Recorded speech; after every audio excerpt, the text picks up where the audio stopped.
Comment gérer ses peurs? C'est ce qu'on va voir aujourd'hui dans cette vidéo, mais en tout cas, j'espère que vous allez bien. Et si vous ne me connaissez pas encore, eh bien moi, je suis Eva Doriac, coach en développement professionnel et personnel, et j'aide particulièrement les femmes justement à oser dépasser leurs peurs, à oser trouver un équilibre dans leur vie, et puis à mettre plus de joie, plus de sens pour qu'elles puissent oser être elles-mêmes. Et d'ailleurs, si ce n'est pas encore fait, je vous invite à télécharger juste en dessous la vidéo, la formation de 4 jours Vie ta lumière, où justement je vais vous apprendre à encore plus transcender vos peurs grâce notamment à la visualisation, et puis on va voir comment vous pouvez reprendre confiance en vous, croire en vous, oser être vous-même et surtout déployer votre plein potentiel. Et puis si tous ces sujets vous intéressent, je vous invite à vous abonner sur cette chaîne YouTube pour justement recevoir toutes les notifications des nouvelles vidéos qui vont arriver.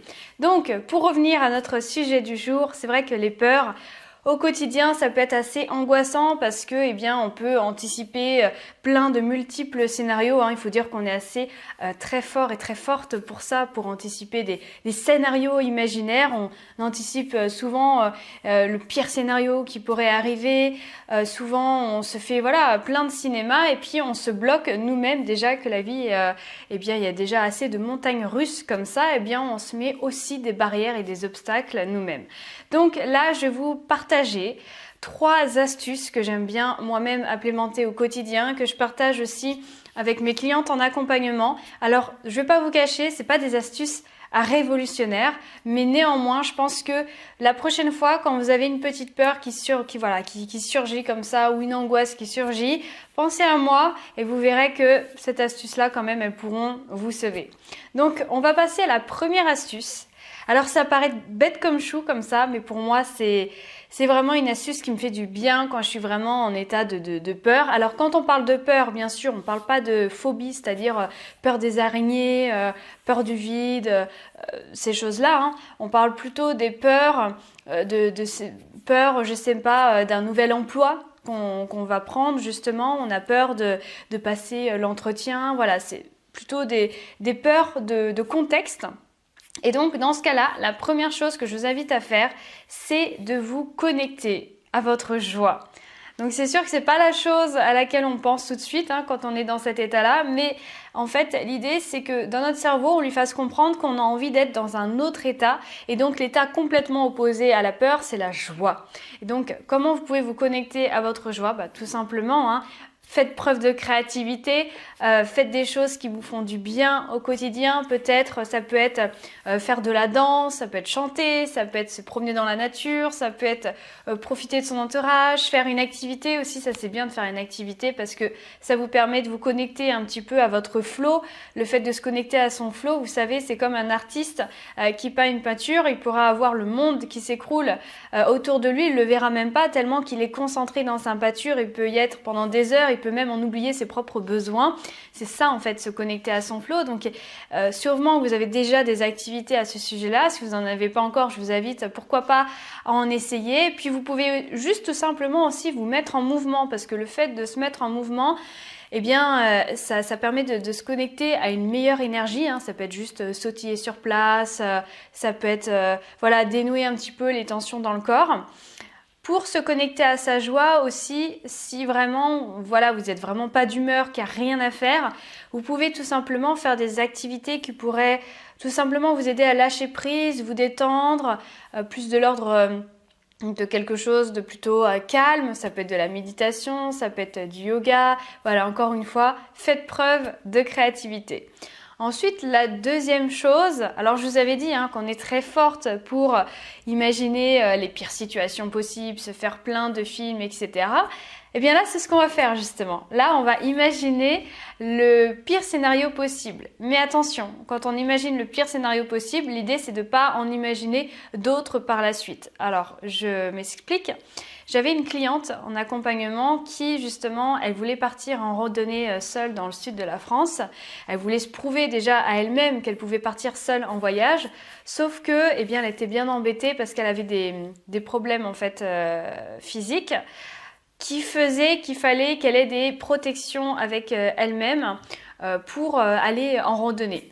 Et donc, elle avait extrêmement peur de ça. Elle avait plus peur de ça, à la limite, que de partir seule en voyage. Et du coup, ça la freinait même. Elle se mettait des propres obstacles pour pas partir toute seule, en fait, en voyage. Du coup, je lui ai dit, ok, imagine le pire scénario possible. Qu'est-ce qui puisse arriver? Une fois qu'elle a imaginé le pire scénario possible, je me suis dit, ok, c'est bien, t'imagines le pire scénario, c'est vrai que c'est pas forcément agréable, mais l'idée dans le fait d'imaginer ce pire scénario, c'est d'avoir un minimum contrôle dessus, parce que vous vous rappelez, le cerveau a besoin d'avoir le contrôle sur quelque chose, sinon tout de suite c'est la panique. Bon, l'idée c'est de pas contrôler tout, hein, c'est pas le but non plus de cette vidéo, mais c'est de s'auto-rassurer. S'auto-rassurer, c'est de se dire, ok, j'ai imaginé le pire scénario possible, maintenant que je l'ai bien visualisé, ce pire scénario possible, pire scénario pour moi, puisque ça sera peut-être pas forcément le même pour quelqu'un d'autre, comment je peux l'anticiper? Qu'est-ce que je peux faire si toutes ces situations peuvent m'arriver? Ok, je vais prendre des protections dans mon sac à dos, comme ça je vais être tranquille. Ok, je vais peut-être prendre une bouteille d'eau si j'ai peur d'avoir trop chaud en randonnée. Je vais prendre des bonnes chaussures, des bons vêtements. Je vais anticiper, peut-être je vais prendre un guide, etc., etc. Et en fait, plus vous allez imaginez ce scénario, contrôlez entre guillemets ce scénario, plus vous allez être rassuré. Et ce qui s'est passé le jour J, c'est que du coup, elle avait déjà tout anticipé, ma cliente, et finalement, eh bien, c'est vraiment bien fait de la nature parce qu'au final, elle n'a pas du tout eu ces problèmes physiques lors de cette randonnée, et au final, eh bien, elle était ravie de cette randonnée et elle était encore même, je dirais, plus fière d'elle du fait d'avoir tout anticipé et d'avoir eu sa petite trousse de secours entre guillemets avec elle et voilà, et maintenant c'est une croyance qu'elle aura pu virer et elle sait que la prochaine fois qu'elle voudra faire un autre voyage solo, elle aura les capacités de le faire. L'idée aussi c'est que quand on a des peurs, c'est de se dire ok, j'ai la capacité de transcender cette peur, d'aller vers cette peur, et plus vous allez transcender vos peurs, plus votre cerveau va comprendre en fait que c'est plus une peur parce que c'est quelque chose dont vous êtes capable, parce que vous avez la capacité en fait d'y aller. Ensuite, la troisième chose, c'est de vous rappeler pourquoi vous le faites. Pourquoi c'est hyper important pour vous. Et ça, franchement, je trouve que pour se rappeler de ça, c'est toujours de se connecter à quelque chose qui est plus grand que soi. Parce que vous savez, c'est typique de l'être humain, on est beaucoup centré sur nous-mêmes. C'est comme ça, c'est la vie, je dirais. Mais le problème, c'est que du coup, comme on est très centré sur nous-mêmes, sur notre vie, sur nos besoins, sur nos rêves, sur nos désirs, eh bien forcément, quand il va y avoir une peur qui va arriver, eh bien encore une fois, on va être centré sur notre peur, sur comment ça pourrait nous impacter nous-mêmes.